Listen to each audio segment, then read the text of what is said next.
भिद्यते हृदय ग्रंथिः छिद्यन्ते सर्व संशयाः क्षीयन्ते चास्य कर्माणि तस्मिन् दृष्टे परावरे भिद्यन्ते हृदय ग्रंथिः छिद्यन्ते सर्व संशयाः क्षीयन्ते चास्य कर्माणि तस्मिन् दृष्टे परावरे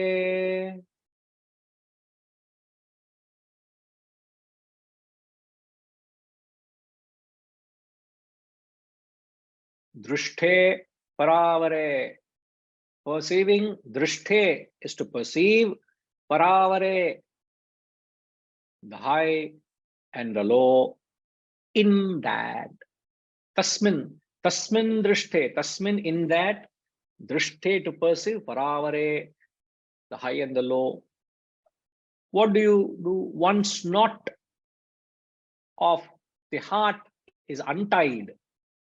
Bhidyate. He is also coming along with us. Untying the shoelace, he says. Just like you tie it and untie it, you untie.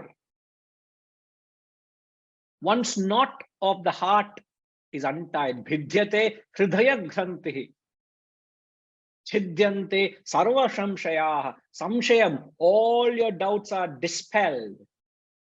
And kshiyante karmani, all actions exhausted. I'm giving word to word, so you know how profound. So if you know even basic Sanskrit, you will be able to know see the beauty of the words. Bhidyate hridaya grantihi. Bhidyate, united. Sorry, untied. Hridaya granti, the knots of the heart. So you have to untie the knot of the heart. All your doubts are dispelled. Sarva samshaya, all, no doubt at all. Chidyante, dispelled. And sarva kshiyante karmani, all actions are exhausted. Don't worry, I am not exhausted. I hope you are also not exhausted. But there is a purpose in reiterating the words. These words have a meaning, a greater meaning. Now, he is talking about the knot of the heart. Arunama, what is the knot of the heart which you have to untie?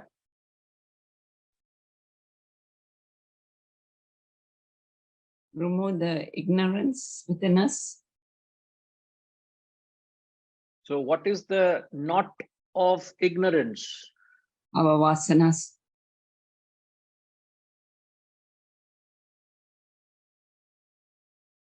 Our desires. If you remember in the previous section, the 10th mantra, you remember?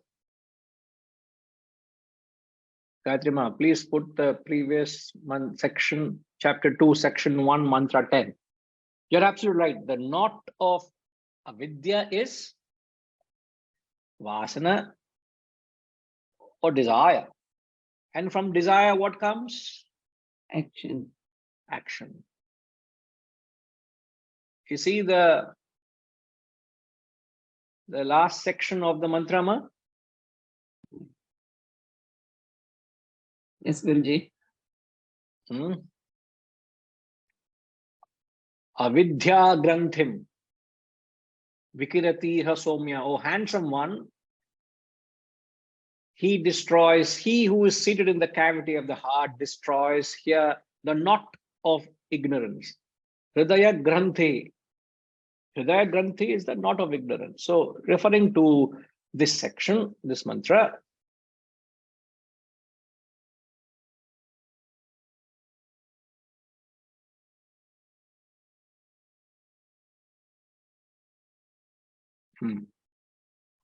so the knot of avidya, the knot of ignorance is kama karma. Kama has desires. Desire, and karma is actions. So the knot of ignorance is only one knot. From that comes everything. So the knot is desire and action. So ignorance, desire, action. So what is the flow of that? The flow chart of that. Can you put the flow chart? From ignorance comes vasanas. From vasanas comes desire, and desire leads to action.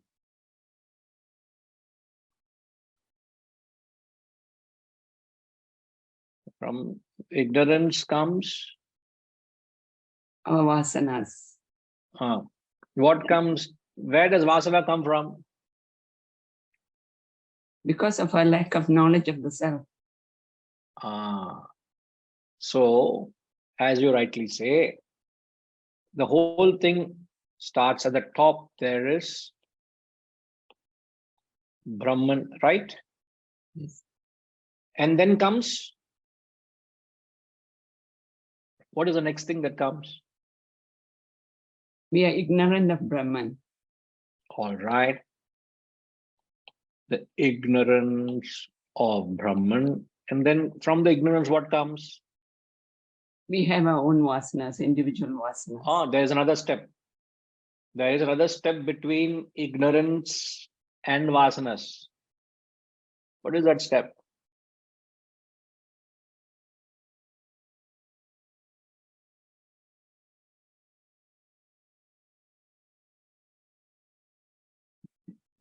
Okay, hold on. Gayatri Ma, what comes in between ignorance and vasanas?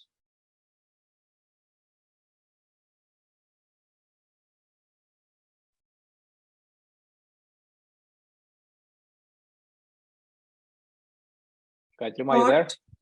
Thought.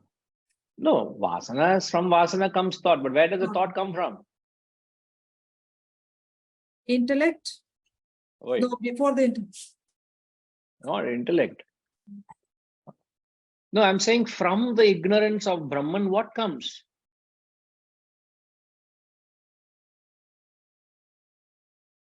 Misinterpretation of Brahman. No. Okay, anybody else? Avidya. Avidya is ignorance, no? Sorry. Brahman, then avidya. This is ignorance is what? The Sanskrit word for ignorance is avidya. Not in the heart. Who is saying that? Subhashri Guruji. Oh, so, I didn't oh, Subhashri. Sorry. I said, Guruji, if you can see me, I don't. Yeah, now I can see you. Yeah. If you can just unmute yourself, Sashima, and speak.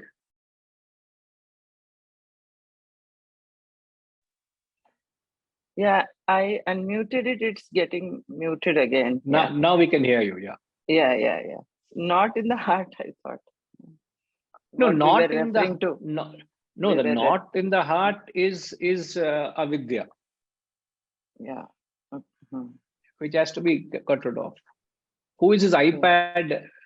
Who is answering in the group? iPad has no name. Otherwise, I have to address as iPad is saying.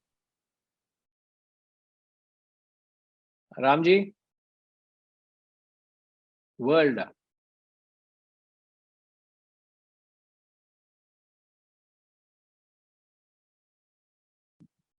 Yes, sir. Ignorance of Brahman creates the world, but that will then give you the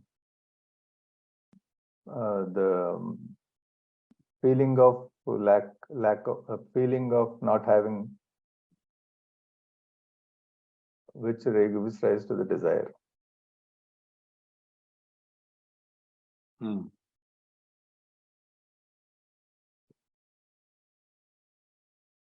Okay. iPad has raised hand. Please give permission to the iPad. After that, permanently block iPad.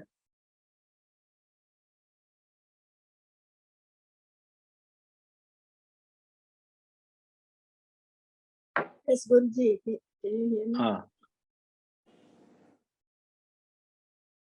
me? Yes, ma. Because of ignorance of Brahman, there is a void or emptiness. Correct. This is the thing. From the ignorance of Brahman, when you do not know Brahman, all of us don't know Brahman in proportion. Means all of us have realized Brahman to a certain extent, no? 20%, 30%, 50%, 80%, whatever percentage. So from the ignorance of Brahman arises a void or a feeling. What is this void? A feeling of emptiness within.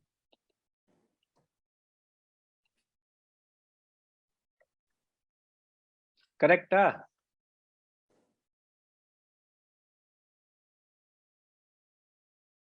Is that what you said, Ushama? Yes, Guruji. So now, Arunama, are you there? Yes, Guruji. Now comes what next? So the missing link from the ignorance of Brahman to the next is the void. Void.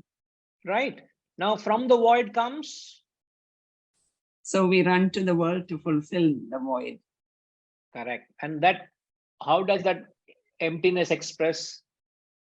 And that is the one that causes the individual vasanas. Yes, you can say the thoughts and desires for the world. You entertain thoughts and desires for the world, don't we? Yes, Guruji. And then what happens from the thoughts and desires of the world? One performs multifold actions. All the time running from here to there, here to there, here to there. So the avidya is said to be the knot.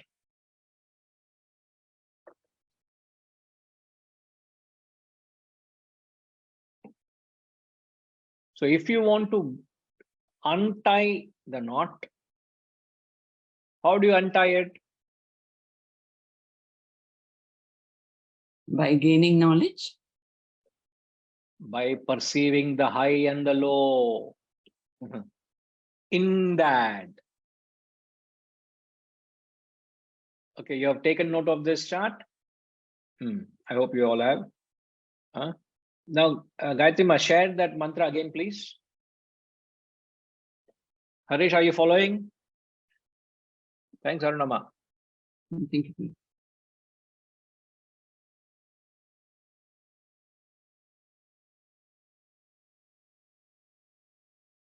Harish.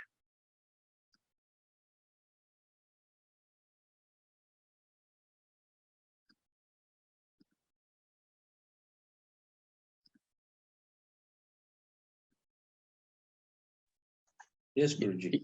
Yes, sir. Now, you read the translation, please. Yes, Guruji. Just one moment, Guruji. Just no problem.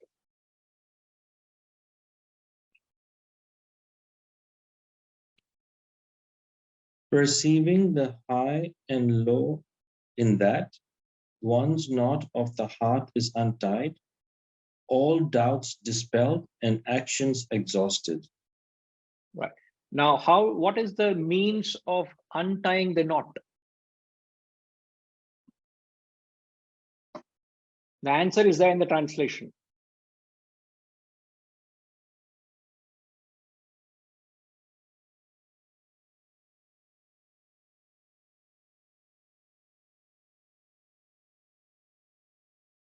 By perceiving the high and the low?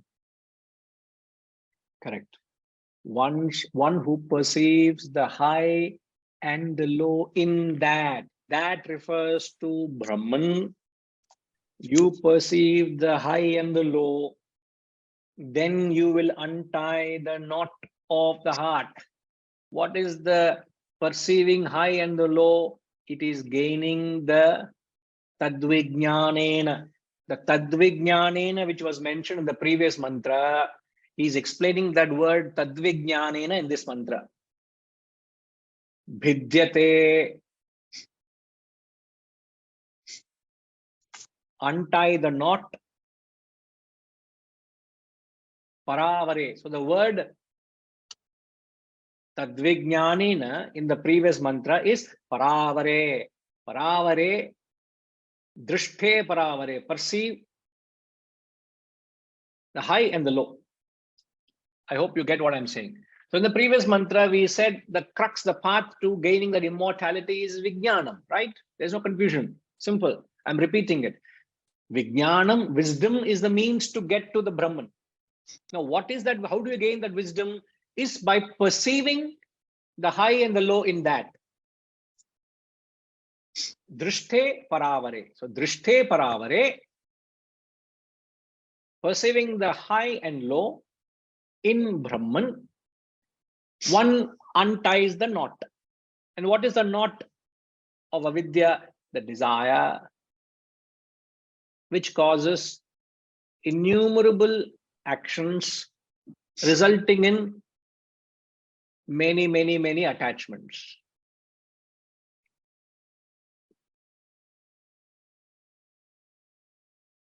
I'll explain, sir. I have not explained the high and the low. Okay, you understand the high, sir? Setuji is asking me, please explain low. I'll ask him, can you please explain high?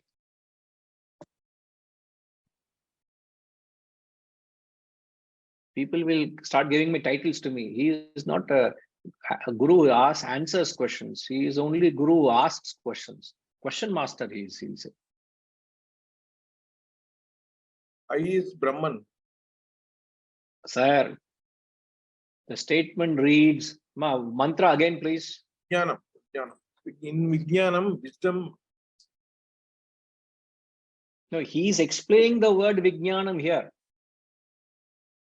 The sentence reads, read the sentence, sir, please. Perceiving the high and low in Brahman. So what is high? High is Brahman. No. High and low are other than Brahman.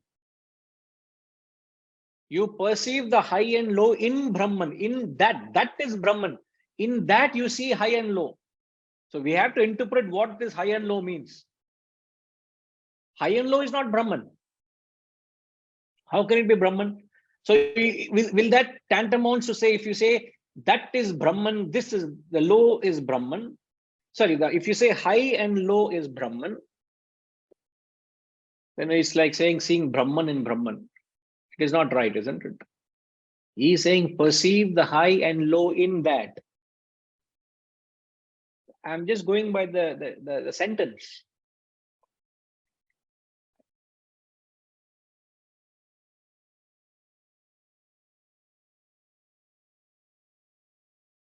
Highest is self-realization.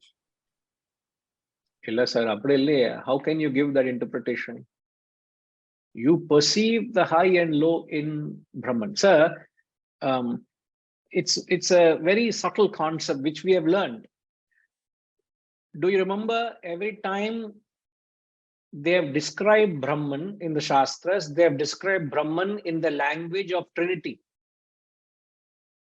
What is the language of Trinity they've used, you know? Can you recall? Birth, sustain, and destruction. No, that is creation, maintenance, destruction is the definition for the world. If you want to describe world, they say it is the world goes through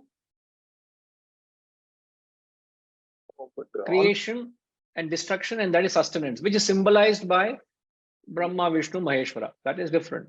But describing Brahman, they have used the language of Trinity. The language of Trinity is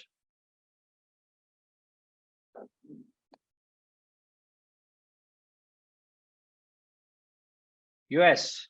What's the language of Trinity?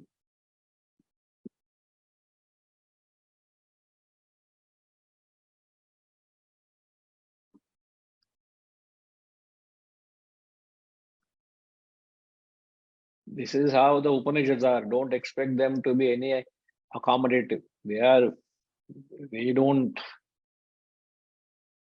come down. They are at a very high level.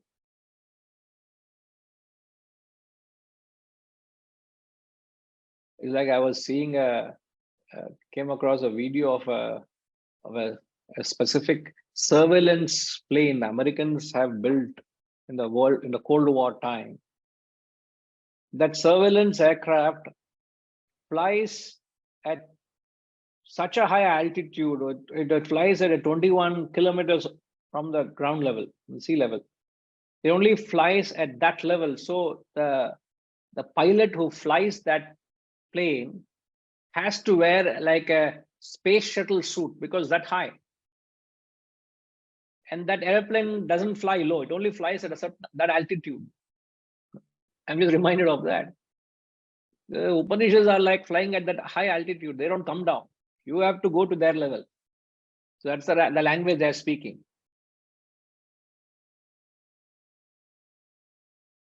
Now the language of Trinity.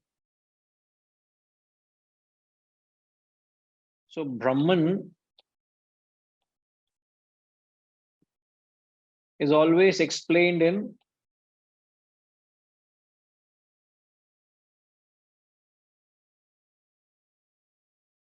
why you say language, you can say they always talk in Trinity. What are the three things?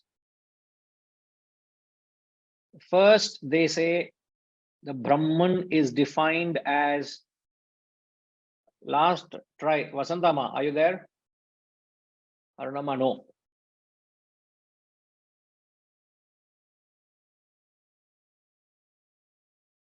Brahman is described as, yes, ma'am.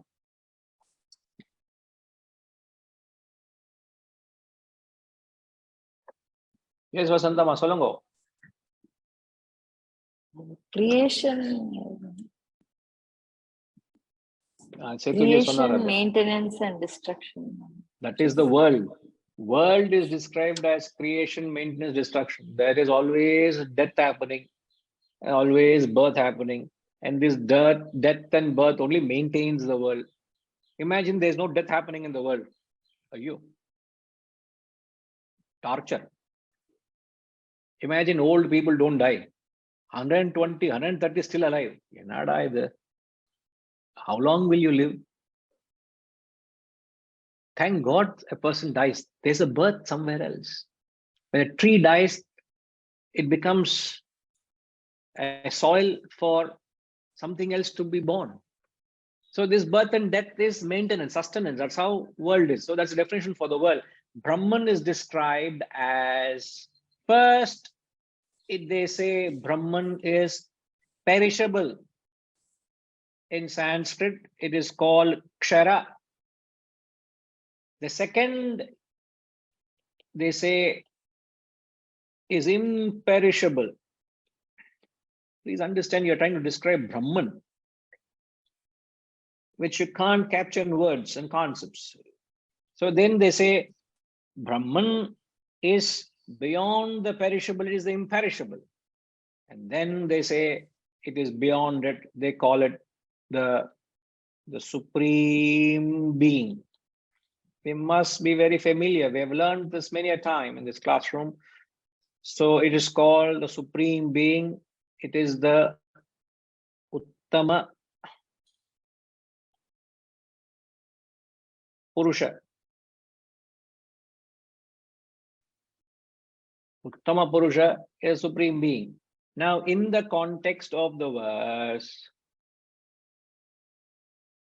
the Kshara is the low, the Akshara is the high, and beyond the low and the high is the supreme being, Uttama Purusha. This is what they mean. No, either you understand it or don't understand it. I'm sorry. I can't go beyond any low than that. If I go any low, I'll crash. Gayatri Ma, I don't want to crash. I will maintain my level. Reddy Garu, you understand, don't understand, that's your problem. That's your headache. Don't raise any hand and ask me any question. What is this, sir? You're talking like this. I hope you follow. No, Guruji. Let me surrender. Yeah, this is a very subtle concept, but the Shastras, a simple way of trying to take us from the known to the unknown. That's all this is. The first definition for the word, for Brahman, when the student asks a guru and says, where is God? What is God? To which they said, whatever you perceive is God. Whatever you experience is God. And what do you perceive around you, sir? You see various things and beings around you, isn't it? Yes. Various things and beings. So the various things and beings, what is the nature of the things and beings around you? Is it changing? Sorry? Is it changing? Changing. They are perishable, right? Yeah. So what the student would have done, he starts attributing the characteristics of the perishable world to Brahman. So they make an immediate correction and say, the world, the world that you are perceiving is Brahman, certainly, but Brahman is not perishable. Right. Then they say, Brahman is the imperishable in the perishable. So they go one step beyond the perishable. Oh, is it? I thought Brahman is perishable. No. Brahman is there in everything in the world. As Shivaji said, Nama Rupa, all the names and forms of the world is nothing but God and Brahman. But then you attribute that perishable aspect to God. Then they say, no, it's not that. It's the imperishable in the perishable. It's Akshara in the Kshara. Sure. But the biggest mistake one would do by saying Brahman is the imperishable. What is the mistake one would do by describing Brahman as the imperishable? The mistake one would do is one would limit Brahman only to the parameters of the perishable world. You're limiting to the parameters of the world. You draw a boundary to the world, sir. The world is the cosmos, the Milky Way, whatever you can think of. All that is still perishable. So you're limiting God to Brahman. Just to tell you that Brahman cannot be captured in anything, they say it is beyond it. What is it? They say it is a supreme being. It is a Uttama Purusha. So they start with perishable. Then they say it is the imperishable. And then they say it is beyond it. I'll give two examples, sir, to explain this. Standard examples we take. When you are standing in the desert, a hot day, mid-morning, what we all experience an optical illusion is where we see mirage, don't we? Yes. So the mirage is perishable, isn't it? Because when you go near to that body of water, there is no water. It's only mirage, it's illusion. So the mirage is perishable. What is imperishable? Desert. The desert, which supported the perishable water. That imperishable is a desert. Now, is that the desert? Is that all the desert that your eyes can see? No. The desert is way beyond where your sight can reach, isn't it? It is hundreds and hundreds of kilometers all around you. So if I ask you, where is a desert? You take your grandchild with you, or you take a little boy, a small boy to a desert. He was excited to see the desert. You take him to the desert. What does he see? Tata, I am seeing water. That is desert. Oh, is it? I thought desert is hot sand. But the first thing you see, you say, whatever you see is desert. He's seeing water. You say, hey, no. That is not desert. That what you see is perishable. But the sand which supports the desert is real desert. Which supports the water. That is real desert. And then you tell the boy, no, it's not what you see. This little patch is the desert. The desert is way beyond. Then you take a map and say, you see, all of this is the desert. That the little boy, not you, can see it, can perceive it. That's the reason they say you perceive that, the high and low in that. Means you perceive the mirage and that little desert in the mighty Vast desert. Brahman. Vast Brahman. Any closer to understanding what I'm saying, what the verse is saying? Second example is a person wants to understand what is clay. You present to him 3 jars of pots and you say, this is clay. But then he attributes the names and forms of that pot to clay. But then you quickly correct his understanding and say clay is not having a form, a color or a shape. No, it's not clay. Then you break the pot and you show that lump of clay that comes out of that broken pot. You say this imperishable form is clay. And then you say everything around you is made of mud in some form or the other. There's clay and mud everywhere around you. But he doesn't know what clay is, but you have to start somewhere. So they start with the perishable, they lead you to imperishable, and then say real Brahman is beyond it. So the real Vijnanam is to understand, to see the Brahman in everything and beyond it.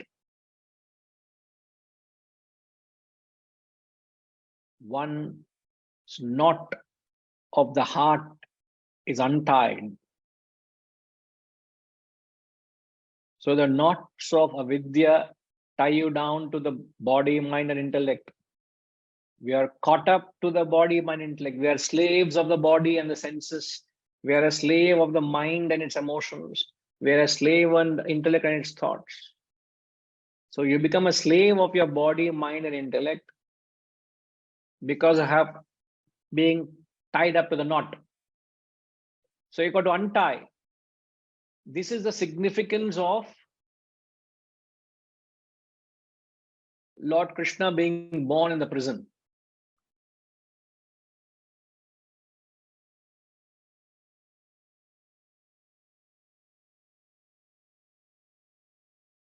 So Vashrima, you know the story, no? We want a little story from you.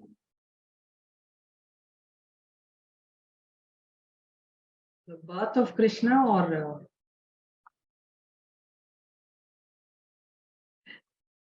Where was Lord Krishna born? in the prison? What happened to his previous siblings? How many of the previous siblings he had? 7. 7 of them.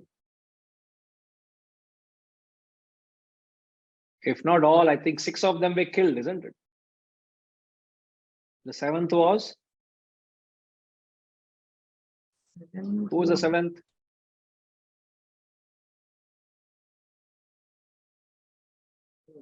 The name Balrama. Balarama. But whatever it is, they all were bound, imprisoned. But Krishna, the moment he was born, he was liberated from the prison.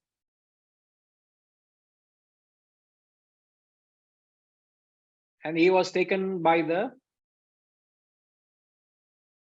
Gokula, and he was raised by the cowherd head. Who were the cowherd? Head of the cowherd group who raised Krishna? It was the Yadava clan.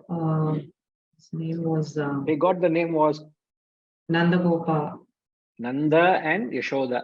Yashoda. They raised Krishna. So the symbolic representation of Krishna, the moment he was born in the prison, like we are all bound, but the moment he was born, he was taken out of the prison, which means he was liberated them from the. So from the beginning of his life, he was liberated. He was never bound. Let's not get into the concept of he was Avatara Purusha. It's a wrong concept, but however, what we understand is from the early stages of his life, he was liberated. So untying that knot of avidya is getting rid of your desires and vasanas. The lower is said to be apara, the higher is said as para, which we interpreted as perishable, the imperishable. To perceive the Uttama Purusha in the high and the low is the concept we said. All doubts and actions exhausted. All doubts and actions exhausted refers to all your vasanas.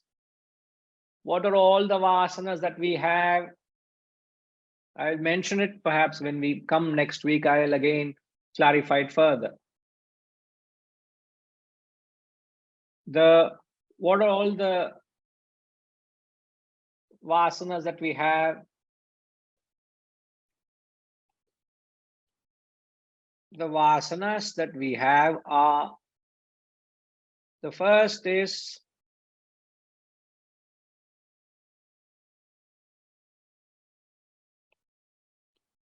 the Sanchita. Sanchita vasanas are known as the aggregate. You can call it the aggregate or the total. Then comes the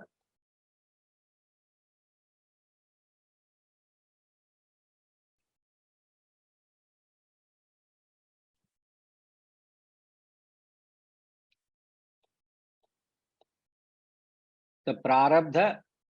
The prarabdha are the vasanas that one is born. And then the last is the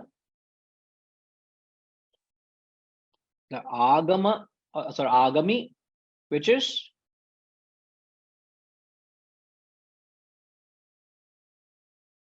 what is agami?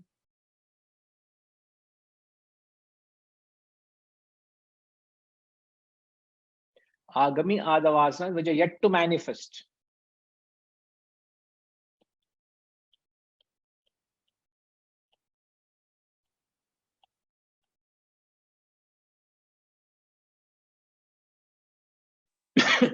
So if your Sanchita is 100,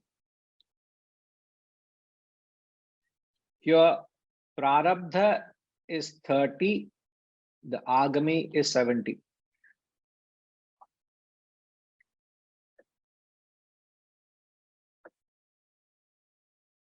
So the equation is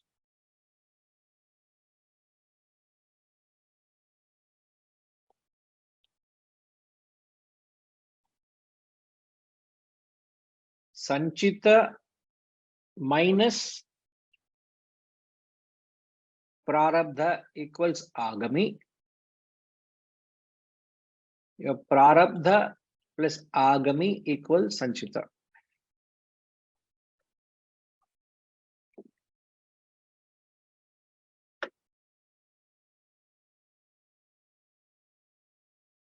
So when the mantra says all doubts dispelled, Chidyante sarva samshayaha. All doubts means all mental impressions are gone. When there are no mental impressions, there is no karma. Kshiyante, karmani. There are no further actions. Why? Because vasanas are not there. How can there be action? So this is your spiritual balance sheet. Correct, Setuji. So when he says all doubts and actions are dispelled and exhausted, this is what he means. So a human being can exhaust the entire Sanchita, which is the total backlog, the entire baggage that is Janma, Aneka Janma you and I have acquired, all that baggage can go. That is the profundity of that Tadvijnanena. Tadvijnanena means that wisdom has got the capacity to wipe off all the past impressions. Isn't that amazing? The wisdom has got the capacity to wipe off all your actions and doubts. Means get rid of your vasanas, which is the knot of avidya.